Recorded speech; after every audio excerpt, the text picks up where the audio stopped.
In my last episode, I had enhanced the rock truck to be a little more capable, and I had learned a good bit more about suspension settings and how to drive the thing. But the next evolution of the rock truck was to convert it into an automated mining rover. And in the process, I discovered the deep lore you need to hear about using the hinge.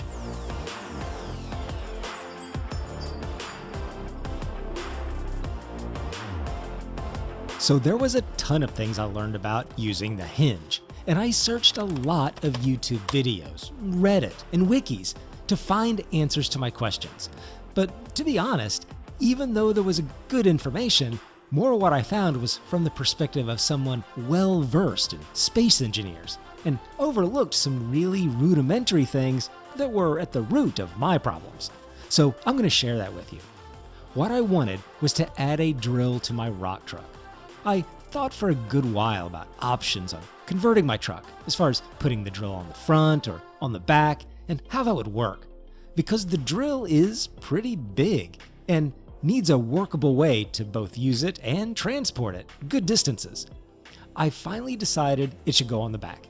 I could back up to wherever I wanted to mine and go third person if necessary to maneuver it, and it would keep the whole drilling rig from being right in front of my cockpit view. To do this, I was going to use the awesome and amazing hinge. I had played with the hinge a little bit already, but when I got to actually adding it to my build, I couldn't get it to move. The hinge comes in two parts.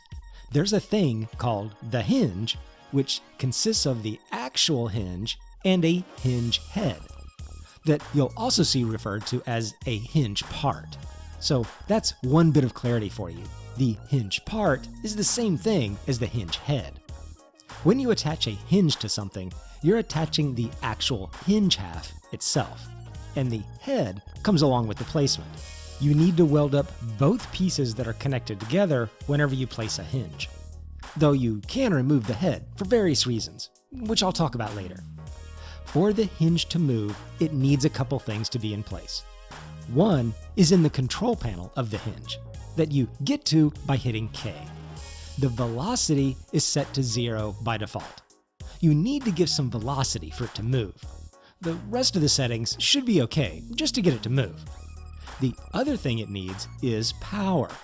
Now, if you're using your hinge at your base, you've probably got it powered.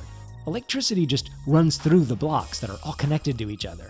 So it's something you may not even pay attention to, because to even get started, you've probably set up some sort of wind turbine or solar panels. So the hinge will just work. Not so much with your rover though. It is on its own power system.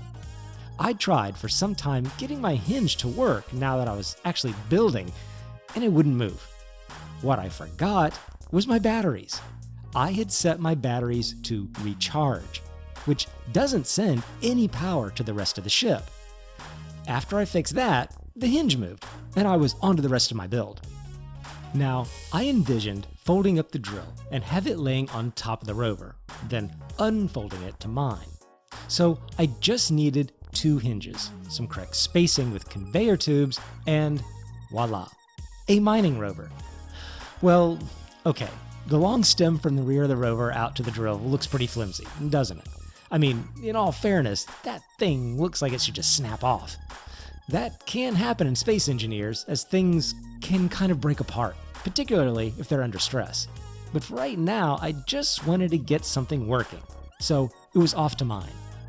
The rover itself drove pretty well with the drill, and I went to a boulder I'd marked to gather up some good stone. Everything unfolded well, and the drill mined the rock.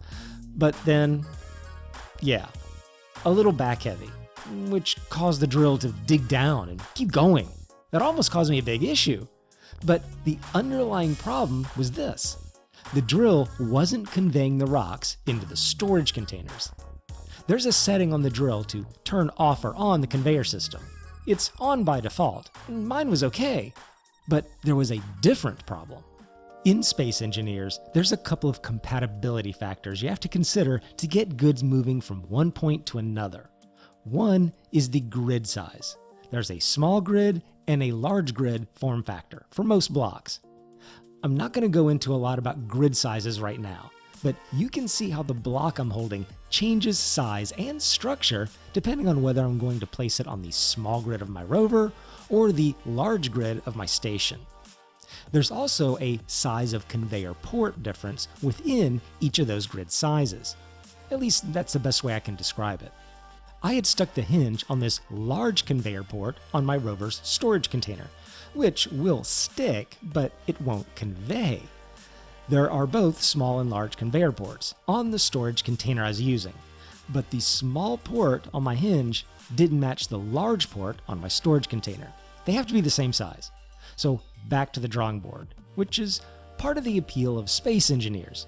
It's so much more than just a builder crafter game. There's physics and some engineering involved, ergo the name. Experimentation, building, redesigning, improving, imagining something beyond sticking blocks together is building things that actually need to move and function, which is what I'm finding makes this game so good. Back at the base, I decided I could fix both the conveyor port size problem and the back heavy issue of the drill all at once. I'd add a third cargo container on the back, add another set of wheels, and also respace the wheels so the rearmost wheel was as far back as it could go. Not only would the additional cargo space give me some more storage, but by making the rover longer and putting that last wheel farther back, it would give the front part of the rover more leverage to keep it down. With the cargo container, I'd also rotate it a quarter turn to put the small port on top, then attach the drill from there. With just a little thinking, I could get the drill to lay flat on top and make it so it would work without sticking so far out behind the rover on the peculiar looking stem, and it would make it less weighty to tip the rover back. One thing to maybe pay attention to with the hinge is what's supposed to be the bottom versus the top. It won't ever keep it from working, but it will make things less confusing. The little marks you'll see on the side of the hinge represent the lower limit on the hinge that you see in the control panel, or what you might consider the bottom.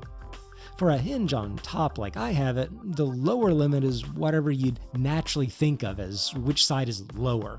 Like I said, it won't keep the hinge from working, it's just for relatability. What I also did was set the control for the hinges and the drill to be operable from inside the rover cockpit. You have the same kind of quick action bars in your rover's cockpit as you have on foot, just a whole different set.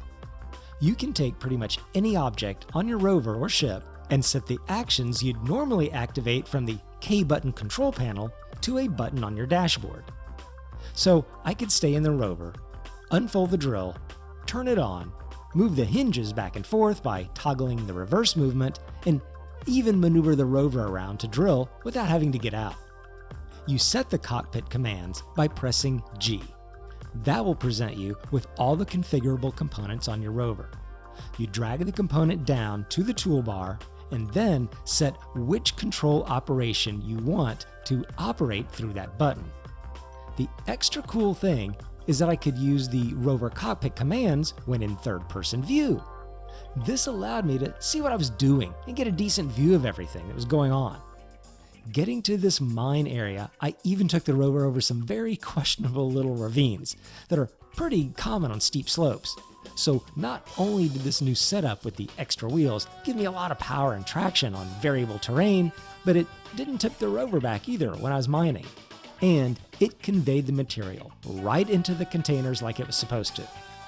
I thought I might have a little issue getting the drill folded back up though. After the containers filled up, the drill itself got rather full of rocks, which is normal, but it made it really heavy, kind of like when it tipped the mining rover back the first time. But in this case, I was able to crank up the torque on the hinge, tuck it in a little bit, and there we go. It folded right up.